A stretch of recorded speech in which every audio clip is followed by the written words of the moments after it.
Legendary guitarist and vocalist Dave Mustaine, founder of Megadeth, has been sentenced to life in prison without the possibility of parole, marking a shocking and tragic end to one of metal's most turbulent and influential careers.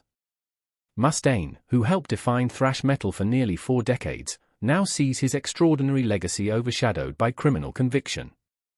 Veteran music journalist Michael Rodriguez, who has followed Mustaine's career since its inception, remarked that this moment not only signifies the end of Megadeth but closes a defining chapter in metal history. What stunned many was not just the severity of the sentence, but the speed at which everything unraveled once the investigation began.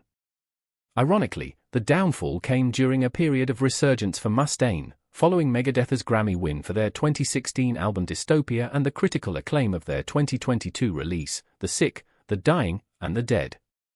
With the band's upcoming world tour abruptly cancelled and millions in ticket refunds issued, the financial shockwaves have rocked the music industry. Yet, as a senior Universal Music executive pointed out, the human cost is far greater: band members, road crews, venue staff, and most importantly, the victims, all bear the devastating consequences. For those unfamiliar, Mustaine's downfall began with what initially appeared to be a routine investigation into financial irregularities. However, as authorities probed deeper, they uncovered a disturbing pattern of predatory behavior dating back decades, hidden behind the volatile, rebellious persona that fans had long associated with the metal icon. To grasp the gravity of Mustaine's fall, one must first understand the extraordinary career that preceded it. After his infamous dismissal from Metallica in 1983 due to substance abuse issues, Mustaine channeled his anger into founding Megadeth, determined to surpass his former bandmates. Dave turned rejection into rocket fuel, recalled former Megadeth drummer Chuck Beehler. His aggression and brilliance birthed thrash metal classics like Peace Sells. But who's buying? And Rust in Peace, solidifying his reputation as one of metal's most distinctive and technically gifted figures. Despite battles with addiction and a series of controversies ignited by inflammatory statements, Mustaine remained a towering presence in metal, selling over 38 million records worldwide. Yet, his career was marred by endless lineup changes. Over 20 musicians passed through Megadeth's ranks, a testament to his controlling, often volatile nature.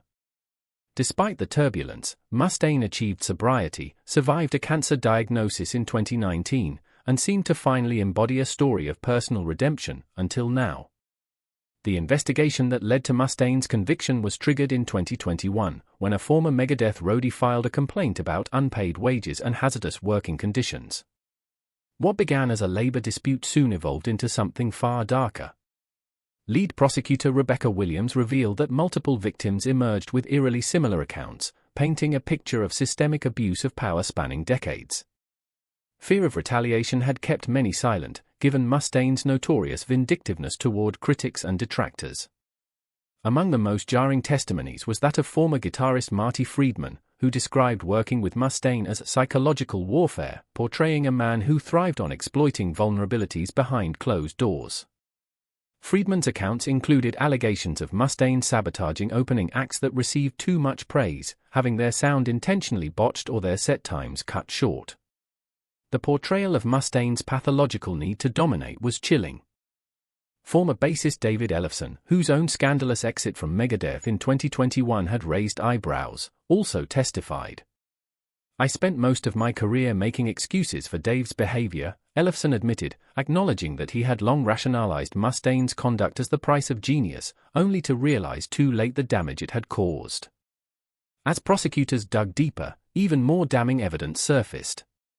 Several women came forward, detailing how Mustaine had used his influence to coerce young female fans into compromising situations at Megadeth concerts throughout the 1980s and 1990s. Detective Sarah Johnson, who led the investigation, described a calculated pattern: vulnerable fans, often battling substance abuse, would be isolated and manipulated under promises of career opportunities. Disturbingly, evidence included coded backstage passes, detailed journal entries, and a trove of Polaroids discovered in a storage unit rented under a false name. Forensic experts confirmed the images, spanning from 1987 to 2004, depicted individuals who were clearly impaired or unaware they were being photographed. Former tour manager Ray Wilson corroborated these accounts, describing a coded system among crew members that enabled and concealed Mustaine's predatory behavior. "Those of us who knew had to choose between staying silent or losing our jobs," Wilson confessed, expressing lifelong regret. The revelation sent shockwaves through the metal world. Metallica's James Hetfield and Lars Ulrich released a joint statement, expressing horror and heartbreak, while Slayer's Kerry King openly grappled with guilt, stating, "If I had known, I would have done something. That's what haunts me." The scandal triggered a broader reckoning within the industry, forcing festivals and labels to re-examine the culture of excess that had long excused serious abuses. Throughout the trial, Mustaine maintained his innocence, claiming the allegations were fabricated or the result of consensual encounters reinterpreted through modern sensibilities. His defense attorney, Robert Coleman, argued that Mustaine was being unfairly judged by today's standards for behavior that had once been accepted in the wild days of the music industry. Several musicians, including Megadeth guitarist Kiko Loureiro, testified to Mustaine's professionalism and fairness. Mustaine himself took the stand, his iconic red hair now streaked with grey, acknowledging past personal flaws but vehemently denying the most serious accusations. "I've battled addiction, said things I regret, and fought with bandmates," Mustaine declared. "But I have never engaged in the behavior I'm accused of." Yet the jury was unmoved, reaching a guilty verdict on all major counts after just 9 hours of deliberation. Witnesses described a dramatic transformation in Mustaine's demeanor as the verdict was read, confidence melting into disbelief, then rage. "It was like watching every side of him described during the trial emerge in real time," noted courtroom reporter Michael Chen. During the sentencing hearing, several victims delivered powerful impact statements. One woman, identified as Jane Doe No. 3, spoke of lifelong trauma stemming from an encounter backstage in 1993, telling the court, "I came to see my musical hero and left with wounds that never fully healed." Mustaine remained defiant to the end, framing himself as the victim of a conspiracy. "History will vindicate me, even if this court won't," he stated.